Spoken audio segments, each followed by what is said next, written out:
Within the Miscellaneous Settings User tab, you're going to be able to change the default values for the user settings.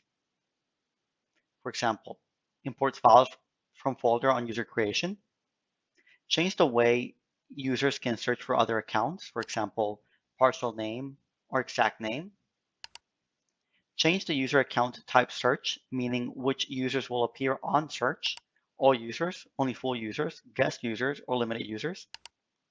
Group visibility, meaning will the user be able to see all groups or just the group of users the user belongs to?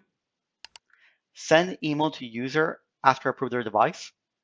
Change the grid view settings to large thumbnails, small thumbnails, or slideshow. And allow users to set their phone number. These are the settings within the user settings under the Miscellaneous tab.